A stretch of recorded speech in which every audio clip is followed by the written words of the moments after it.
Hello everyone. और जिन students ने अभी ट्वेल्थ पास किया है और ग्रेजुएशन की है वो इसे पूरा देखें और बहुत ही ध्यान से सुनें। तीन मौके ऐसे आते हैं जब हमारे सामने एक सिचुएशन होती है सिलेक्शन की, सब्जेक्ट सिलेक्शन की। एक टेंथ के बाद, एक ट्वेल्थ के बाद और एक ग्रेजुएशन के बाद। टेंथ के बाद एक्चुअल में हमें वही सब्जेक्ट चूज करने चाहिए जिनमें हमें आगे जाना है, लेकिन अगर कहीं गलत सिलेक्शन हो भी गया है तो चल जाता है। लेकिन ट्वेल्थ के बाद आपका सब्जेक्ट चूज करना और गलत सिलेक्शन होना ये नहीं चलेगा, क्योंकि ये आपके कैरियर को डिसाइड करता है। तो ट्वेल्थ के बाद जो बच्चे अभी एडमिशन लेने जा रहे हैं कॉलेजेस में, सभी कॉलेज में जो एडमिशन लेने जा रहे हैं उनको अपने सब्जेक्ट को बहुत ही ध्यान से चूज करने चाहिए। अब वो कौन से सब्जेक्ट चूज करें, हम इस पर आज बात करते हैं। आप ध्यान से सुनिएगा इसको और अपना कैरियर चुनने के लिए अच्छे सब्जेक्ट उनका चुनाव करिएगा। तो ट्वेल्थ के बाद जब आप ग्रेजुएशन में जाएंगे, अभी फॉर्म भरे जा रहे हैं, आप एडमिशन लेने जाएंगे, तीन स्ट्रीम आपके सामने रखी जाएगी, साइंस, कॉमर्स और आर्ट्स। अगर आपने ट्वेल्थ नॉन मेडिकल से किया है, मेडिकल से किया है, साइंस स्ट्रीम से किया है, तो नो डाउट आप साइंस चूज कर लेंगे। अगर आपने कॉमर्स से किया है तो आप कॉमर्स ही चूज करेंगे। और अगर आपने आर्ट साइड से किया है तो आप आर्ट्स ही चूज करेंगे। इसमें कोई शंका नहीं।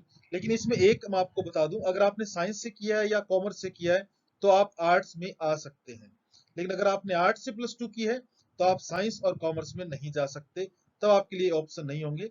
अगर आपने मेडिकल, नॉन मेडिकल किया है तो आप यहाँ आ सकते हैं, कोई प्रॉब्लम नहीं है। अगर आपने कॉमर्स से किया तो भी आप यहाँ आ सकते हैं, कोई प्रॉब्लम नहीं है। तो अगर आप ये चूज करते हैं तो क्या क्राइटेरिया रहते हैं आगे। अगर आपने साइंस सब्जेक्ट चूज किया है तो आपके सामने दो चीजें रखी जाएंगी, एक मेडिकल, एक नॉन मेडिकल। अब इनमें से आप वही सिलेक्ट करेंगे जो आपने ट्वेल्थ में किया है, मेडिकल किया है, नॉन मेडिकल किया है। तो यहाँ हमें सब्जेक्ट की बात करनी नहीं चाहिए आगे, क्योंकि यहाँ फिक्स सब्जेक्ट होते हैं और एक दो ऑप्शन रखे जाते हैं, उनमें से आप सिलेक्ट कर लेते हैं। तो अगर आप साइंस स्टूडेंट हैं तो आपके लिए सिंपल सा सिस्टम रहेगा, मेडिकल लेनी है आपने या नॉन मेडिकल। और यहाँ पर आप अगर ट्वेल्थ में मेडिकल के स्टूडेंट रहे तो आप निश्चित रूप से मेडिकल लेंगे, और नॉन मेडिकल के रहे तो आप नॉन मेडिकल ही लेंगे।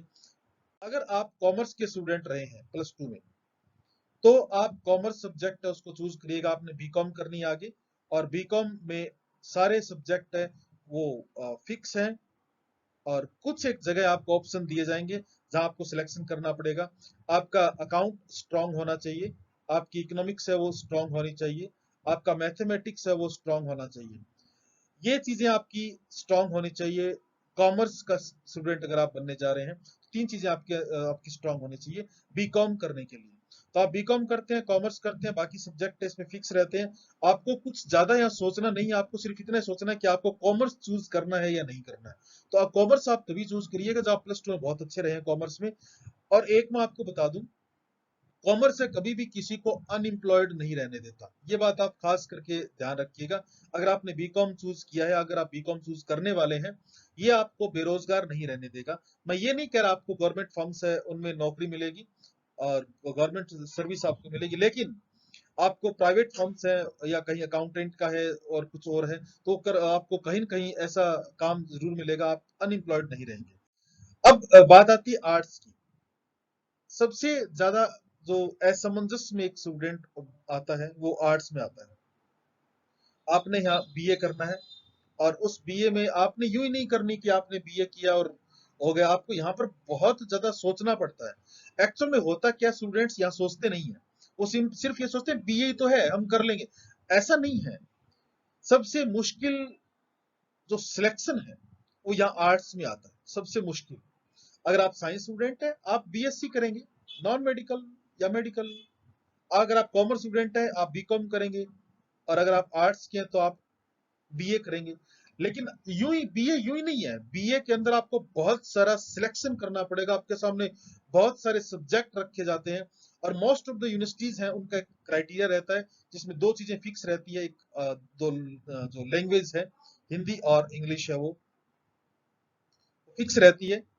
काफी यूनिवर्सिटीज में ये स्टेट टू स्टेट वेरी करता है कि वो फिक्स रखते हैं नहीं रखते। हरियाणा में मोस्ट ऑफ वो हिंदी इंग्लिश है वो फिक्स रहती है। अब आपको दो कोई भी ऐसे सब्जेक्ट वो चूज करने पड़ते हैं जिनमें आपको आगे चलाना है। तीनों साल, ग्रेजुएशन के तीनों साल है, वो 2 सब्जेक्ट रहेंगे, उनको आप चेंज नहीं कर सकेंगे। इसलिए आपको ये जो 2 सब्जेक्ट चूज करने हैं, बहुत ही समझ से चूज करने हैं। आपको इनमें ये नहीं देखना कौन सा आसान है, आसान को लेके मत चलिएगा। ये आप अपने कैरियर का चुनाव कर रहे हैं, इसलिए इन सब्जेक्ट में से कोई 2 सब्जेक्ट है वो बहुत अच्छे से चूज करिएगा। मैं आपको सब्जेक्ट बता देता हूं कि कौन कौन से सब्जेक्ट है जो आप चूज कर सकते हैं। आर्ट साइड का सबसे पावरफुल कॉम्बिनेशन इकोनॉमिक्स और मैथमेटिक्स। मैं इकोनॉमिक्स को इसलिए नहीं कह रहा कि ये मेरा सब्जेक्ट है, और अगर कहूं तो भी कोई गलत बात नहीं होगी, क्योंकि इकोनॉमिक्स मेरा सब्जेक्ट है, मैं इकोनॉमिक्स का स्टूडेंट हूं, तो मैं तो जाहिर सी बात है इसकी तारीफ करूंगा। लेकिन अगर आप पावरफुल सब्जेक्ट की बात करें आर्ट साइड में, तो इकोनॉमिक्स और मैथमेटिक्स सबसे पावरफुल सब्जेक्ट, पावरफुल कॉम्बिनेशन रहता है। अगर आपके पास इकोनॉमिक्स और मैथमेटिक्स का कॉम्बिनेशन है, तो निश्चित रूप से आप आर्ट साइड के बेहतरीन विद्यार्थी हैं। और अगर इन दोनों में से आपने किसी एक को भी चूज कर लिया, इकोनॉमिक्स या मैथमेटिक्स में से किसी एक को भी चूज कर लिया, तो निश्चित रूप से आपके आगे की मास्टर डिग्री का रास्ता खोल लिया है। तो आप इकोनॉमिक्स चूज कर सकते हैं, आप मैथमेटिक्स चूज कर सकते हैं, ये सबसे पावरफुल रहते हैं। मैं ये नहीं कह रहा बाकी सब्जेक्ट वो कम है, कम नहीं है, ये कंपेरेटिवली थोड़े हाई लेवल के हैं। और अच्छे जो ब्रिलियंट स्टूडेंट्स है, ये 4 ब्रिलियंट्स है, टफ नहीं है, टफ नहीं है। आप मैथमेटिक्स तो तभी चूज करिएगा अगर आप 12th में मैथमेटिक्स के स्टूडेंट रहे हैं, तो ही आप मैथमेटिक्स चूज करिएगा, अदरवाइज आप मैथमेटिक्स में हाथ बिल्कुल मत डालिएगा। इकोनॉमिक्स में अगर आपके पास 12th में इकोनॉमिक्स है, तो आप निश्चित रूप से इकोनॉमिक्स लीजिए। और अगर आपके पास 12th में इकोनॉमिक्स नहीं रही है, आप यहाँ इकोनॉमिक्स के स्टूडेंट नहीं रहे हैं, तो भी आप ग्रेजुएशन में बीए में इकोनॉमिक्स को ले सकते हैं, क्योंकि ये डिपेंड करता है 12th के जो सिलेबस है उस पर डिपेंड जरूर करता है। लेकिन यहाँ भी ग्रेजुएशन में आपको शुरू से सीखने को मिलता है, शुरू की जो एबीसीडी है वहीं से आपको सीखने को मिलता है। इसलिए आप बिना घबराए, अगर आपके पास 12th में इकोनॉमिक्स नहीं है तो आप चूज कर सकते हैं, कोई प्रॉब्लम नहीं है। ऐसा कोई क्राइटेरिया नहीं है कि 12th में जो सब्जेक्ट है आर्ट्स में वही आपको बीए में लेने पड़ेंगे। अगर कोई आपको ये कहता है तो आपको बरगला रहा है। आप ग्रेजुएशन में कोई भी सब्जेक्ट चूज कर सकते हैं अपनी मर्जी से। अगर आप किसी लैंग्वेज को चूज करना चाहते हैं, तो संस्कृत और पंजाबी, हिंदी इंग्लिश को छोड़ दीजिए एक बार, वो तो कंपलसरी है। संस्कृत और पंजाबी अच्छी लैंग्वेज है दोनों। संस्कृत लैंग्वेज जिसका स्कोप अभी बहुत ज्यादा बढ़ रहा है, और दिन प्रतिदिन इसका स्कोप है वो इंक्रीज होता जा रहा है। आप ये बात ध्यान रखिएगा, संस्कृत का स्कोप है वो दिन प्रतिदिन इंक्रीज होता जा रहा है। इसलिए आपको संस्कृत चूज करनी चाहिए, ये मेरी व्यक्तिगत राय है। बाकी आपका जो इंटरेस्ट है वो आप देख सकते हैं। पंजाबी हमारी जिस डिस्ट्रिक्ट में हम रहते हैं, फतेहाबाद सिरसा, ये पंजाब के बहुत नजदीक है। और पंजाब में जितनी वैकेंसीज निकलती है उनमें बहुत वैल्यू है अगर आपने पंजाबी सब्जेक्ट चूज किया है। हरियाणा में भी पंजाबी सब्जेक्ट है, उसकी वैकेंसीज निकलती हैं, तो आप इसको भी चूज कर सकते हैं लैंग्वेज। म्यूजिक एक बेहतरीन सब्जेक्ट में आता है। अगर आपका इंटरेस्ट है संगीत में, तो ही आपको लीजिएगा। आप इसमें 2 स्ट्रीम होती है, जिसको मैं अगर सिंपल लैंग्वेज में कहूं, गाना और बजाना, गाना और बजाना। आप इंस्ट्रूमेंटल ले सकते हैं, आप वोकल ले सकते हैं।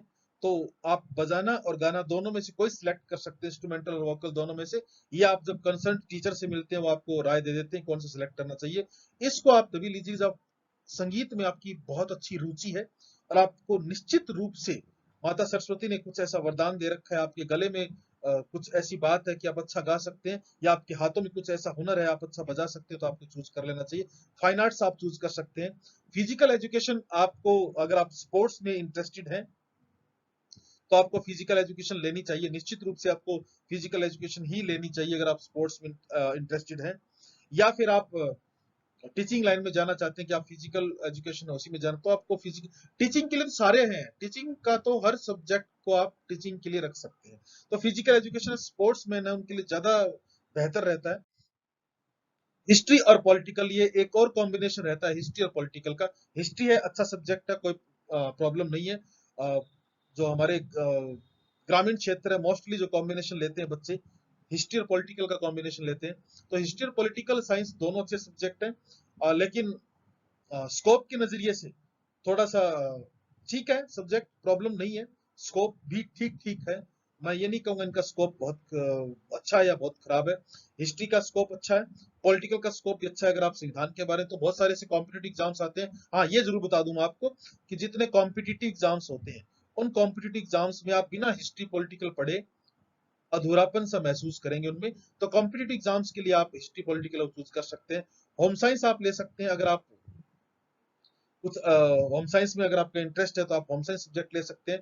ज्योग्राफी बहुत अच्छा सब्जेक्ट है, ज्योग्राफी आप चूज कर सकते हैं। साइकोलॉजी बहुत बहुत अच्छा सब्जेक्ट है साइकोलॉजी ग्रेजुएशन के लिए। तो अगर आप कहीं ऐसे कॉलेज में जा रहे हैं जहां पर साइकोलॉजी सब्जेक्ट आपको मिल सकता है, तो निश्चित रूप से आपको साइकोलॉजी सब्जेक्ट को चूज करना चाहिए। लेकिन साइकोलॉजी को आप ये सोच के चूज मत करिएगा ये तो मनोविज्ञान है और हम दूसरे के मन की बात है वो जान लेंगे, ऐसा नहीं आपको चूज करना है। साइकोलॉजी वो मनोविज्ञान है, लेकिन ये साइंस ऑफ बिहेवियर होता है। आप बिहेवियर को देख के दूसरों के बारे में पता लगा सकते हैं। लेकिन अगर आप इसमें अपना कैरियर बनाना चाहते हैं तो थोड़ा सा लंबा चलना पड़ेगा आपको। लेकिन एक मैं आपको बता दूं कि भविष्य में शारीरिक समस्या जितनी लोगों को होती है, उससे ज्यादा मानसिक समस्याओं से लोग घिरे रहते हैं। इसलिए साइकोलॉजी है वो आपको बहुत हेल्प करेगा। अगर आप साइकोलॉजी में अच्छे साइकेट्रिस्ट बन जाते हैं, तो अच्छे साइकेट्रिस्ट बनने के बाद में आपको ये काफी हेल्प करेगा। अगर आप अच्छे डॉक्टर बन जाते हैं, तो लोग है वो तनाव में बहुत जाते हैं और आपका अच्छा खासा स्कोप है भविष्य में। विदेशों में बहुत ज्यादा स्कोप है और हिंदुस्तान में भी इसका स्कोप है वो बनता जा रहा है। तो आप साइकोलॉजी चूज कर सकते हैं। पब्लिक एडमिनिस्ट्रेशन है वो सब्जेक्ट चूज कर सकते हैं आप। पब्लिक एडमिनिस्ट्रेशन और पॉलिटिकल दोनों मिले जुले सब्जेक्ट हैं, तो आप ये चूज कर सकते हैं पब्लिक एडमिनिस्ट्रेशन का भी। और ये सब्जेक्ट हिस्ट्री, पॉलिटिकल और पब्लिक एड, अगर आप सिविल सर्विसेज की तैयारी कर रहे हैं, आप आईएएस की तैयारी कर रहे हैं, आप यूपीएससी में जाना चाहते हैं, तो ये हिस्ट्री, पॉलिटिकल और पब्लिक एड, आपको इनमें से कोई एक सब्जेक्ट को चूज करना ही चाहिए कि आपके बहुत काम आता है ये आगे सिविल सर्विसेज में जो एग्जाम्स होते हैं उन्हें बहुत काम आएगा ये सब्जेक्ट। तो ये आपको चूज करने चाहिए। तो आर्ट साइड बहुत लेंथी प्रोसेस है। आर्ट साइड का मैं ये कहूंगा आपको कि साइंस है तो एक फिक्स है, कॉमर्स है तो फिक्स है, लेकिन अगर आपने आर्ट्स चूज किया है तो आपके सामने कई रास्ते हैं और आप इनमें से कोई भी दो सब्जेक्ट है वो चूज कर लीजिएगा। और बिना किसी के बहकाव में आए हुए अपने इंटरेस्ट के अकॉर्डिंग, हाँ एक बात मैं जरूर कहूंगा, ये सोच के कि ये इजी है फिर आप मत चूज करिएगा। इजी सोच के चूज मत करिएगा। आप फ्यूचर में क्या कर सकते हैं इसको लेके तो आप चूज करिएगा। और इसके बाद जिन बच्चों ने ग्रेजुएशन कर लिया है, ग्रेजुएशन कंप्लीट कर लिया है और जो पीजी करना चाहते हैं, अगर आपने साइंस से ग्रेजुएशन किया है तो आप एमएससी करेंगे और एमएससी के लिए आप किसी स्पेशल एक सब्जेक्ट को चूज करेंगे। अगर आप केमिस्ट्री, फिजिक्स है, मैथमेटिक्स है, किसी में भी आप एमएससी कर सकते हैं। मैथमेटिक्स है वो साइंस का सब्जेक्ट भी है, तो आप किसी में आप कर सकते हैं। बायोलॉजी उसमें है, जूलॉजी में, तो आप एमएससी कर सकते हैं साइंस में। कॉमर्स है उसके लिए तो फिक्स है, एमकॉम करिएगा आप पोस्ट ग्रेजुएशन में, तो आप एमकॉम ही आपके लिए एक ऑप्शन रहेगा, जिसमें सब्जेक्ट है वो भी फिक्स होते हैं। हाँ, इसमें कुछ स्पेशलाइजेशन होते हैं, उनका आपको ध्यान रखना पड़ेगा कि कौन सा स्पेशलाइजेशन आपको लेना चाहिए। आर्ट साइड है उसमें आपको एमए करनी है। और यहाँ फिर आपके लिए एक क्वेश्चन मार्क आ जाता है कि क्या सब्जेक्ट चूज करना चाहिए। तो मोस्टली आपको वही सब्जेक्ट चूज करना चाहिए जो आपने ग्रेजुएशन में किया है। आपने ग्रेजुएशन में जिन चार सब्जेक्ट मेन सब्जेक्ट आपके पास थे, उनमें से एक सब्जेक्ट में आप एमए करिएगा, वो आपके लिए अच्छा रहेगा। लेकिन ये कहीं भी कंडीशन नहीं है कि जिनमें आपने ग्रेजुएशन किया है उन्हीं में आपको पोस्ट ग्रेजुएशन करनी पड़ेगी। नो, अगर आपने ग्रेजुएशन में कोई भी सब्जेक्ट लिया, आप एमए किसी भी सब्जेक्ट में कर सकते हैं। अगर आप साइंस के स्टूडेंट हैं तो भी आप एमए इकोनॉमिक्स कर सकते हैं। अगर आप कॉमर्स के हैं तो भी आप एमए किसी भी सब्जेक्ट में कर सकते हैं। अगर आप आर्ट्स में, अगर आपके पास आर्ट्स में मान लीजिए बीए में है, वो ज्योग्राफी सब्जेक्ट नहीं रहा है, तो आप ज्योग्राफी से आगे पोस्ट ग्रेजुएशन कर सकते हैं। तो यहाँ आप अपने इंटरेस्ट के अकॉर्डिंग और अपने कैरियर को ध्यान में रखते हुए किसी एक पेपर को आप सिलेक्ट करिएगा। और क्योंकि मैं इकोनॉमिक्स का स्टूडेंट हूँ, तो इसलिए आपको राय दूंगा कि आपको इकोनॉमिक्स सब्जेक्ट है वो चूज करना चाहिए, मास्टर्स में भी और ग्रेजुएशन में भी। बीए में और एमए में आपको इकोनॉमिक्स सब्जेक्ट वो चूज करना चाहिए। और इकोनॉमिक्स सब्जेक्ट वो चूज क्यों करना चाहिए, मैं इसका जवाब दे रहा हूँ। Why you should choose economics. सबसे पहली बात, टीचिंग जो हर सब्जेक्ट में है, इसलिए ये कोई अलग नहीं है यहाँ पर कुछ इसकी खासियत। टीचिंग है वो तो सबके लिए, आप टीचिंग में जा ही सकते हैं।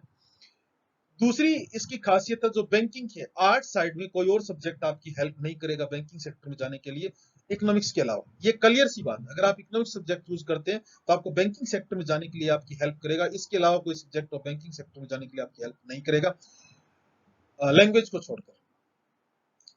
आईईएस, इंडियन इकोनॉमिक सर्विसेज, जैसे आईएएस होता है तो वो एडमिनिस्ट्रेशन सर्विस होता है, आईएएस की तरह आईईएस होता है इकोनॉमिक सर्विसेज। तो ये गेजेटेड ऑफिसर है वो बनते हैं, वो सिर्फ मास्टर्स जिन्होंने इकोनॉमिक्स में किया वही बन सकते हैं। तो ये सिर्फ इकोनॉमिक्स वालों के लिए आईईएस का, तो आपको इकोनॉमिक्स चूज करना चाहिए। जितनी एमएनसीज हैं, प्राइवेट फर्म्स हैं, एमएनसीज है, मल्टीनेशनल कॉर्पोरेशंस, ये जब सिलेक्शन करते हैं तो ये जब सिलेक्शन करेंगे तो ये देखते हैं कि बच्चे ने क्या किया हुआ है, मास्टर्स किस में किया हुआ है, ग्रेजुएशन किस में किया, और अगर आप इकोनॉमिक्स के स्टूडेंट रहे हैं और अगर आपने प्रैक्टिकली इकोनॉमिक्स को पढ़ा है तो एमएनसीज आपको प्रेफरेंस देंगी। ये बिल्कुल सच बात है। स्टेटिस्टिकल ऑफिसर्स की वैकेंसीज निकलती है स्पेशली, अभी भी निकली है राजस्थान में, और इसके लिए एमए इकोनॉमिक्स है वो एक कंडीशन रहती है कि आप एमए इकोनॉमिक्स होने चाहिए। मास्टर आपका स्टेटिस्टिक्स में भी होना चाहिए या आपका एमए इकोनॉमिक्स में होना चाहिए, तो आप यहाँ कर सकते हैं। बहुत सारा स्कोप है इकोनॉमिक्स का, और मैं यूं कहूं कि आर्ट साइड में सबसे ज्यादा स्कोप इकोनॉमिक्स का है, तो शायद ये अतिशयोक्ति नहीं होगी, इसलिए आपको इकोनॉमिक्स सब्जेक्ट चूज करना चाहिए। तो आपको बहुत ही ध्यान से सोच समझ कर ये सब कुछ चूज करना चाहिए। जो भी आपने आफ्टर 12th अभी एडमिशन आपने लिया है, और जिन स्टूडेंट्स को ये लग रहा है कि अभी तो हम फॉर्म भर चुके हैं, हम तो सब्जेक्ट भी सिलेक्ट कर चुके हैं, कोई प्रॉब्लम नहीं है। अभी आपकी जो डॉक्यूमेंट वेरिफिकेशन है उस टाइम, और जब आप कॉलेज में एडमिशन ले लेते हैं तो आपको सब्जेक्ट है वो चेंज करने का टाइम दिया जाता है आफ्टर 1 वीक, या 4-5 दिन बाद। वो अलग अलग कॉलेज के अलग अलग रूल होते हैं, तब आप अपनी मर्जी का कोई सब्जेक्ट है वो चूज कर सकते हैं। तो उसमें अगर आपने भूल से कहीं और सब्जेक्ट चूज कर लिया, इकोनॉमिक्स को चूज नहीं किया, तो इकोनॉमिक्स को चूज आपको जरूर करना चाहिए। इसके साथ में आप इकोनॉमिक्स के साथ में आप हिस्ट्री रख सकते हैं, आप पॉलिटिकल रख सकते हैं, आप पब्लिक एड रख सकते हैं, आप ज्योग्राफी रख सकते हैं, आप मैथमेटिक्स रख सकते हैं, आप म्यूजिक रख सकते हैं, आप होम साइंस रख सकते हैं। तो इकोनॉमिक्स एक मेन सब्जेक्ट रखिए, और इसके साथ में दूसरा सब्जेक्ट आप अपने इंटरेस्ट के अकॉर्डिंग और कोई और सब्जेक्ट और रख लीजिएगा। तो ये सभी स्टूडेंट्स की आई थिंक हेल्प करेगी ये क्लिप। आप सभी इसको ध्यान से सुनिएगा, और जो जिन बच्चों ने 12th किया है उन तक ये जरूर पहुंचाइए, और जिन बच्चों ने अभी ग्रेजुएशन किया है उन तक भी आप ये जरूर पहुंचाइए, ताकि उनको सब्जेक्ट सिलेक्शन में कुछ फायदा हो, और वो इसको आगे अपने कैरियर चूज करने के लिए, अच्छे सब्जेक्ट चूज करने के लिए अप्लाई कर सके इनको। Thank you very much. Channel को सब्सक्राइब करिए और इसको आगे बढ़ाते रहिएगा ताकि सभी बच्चों का फायदा हो। Thank you very much.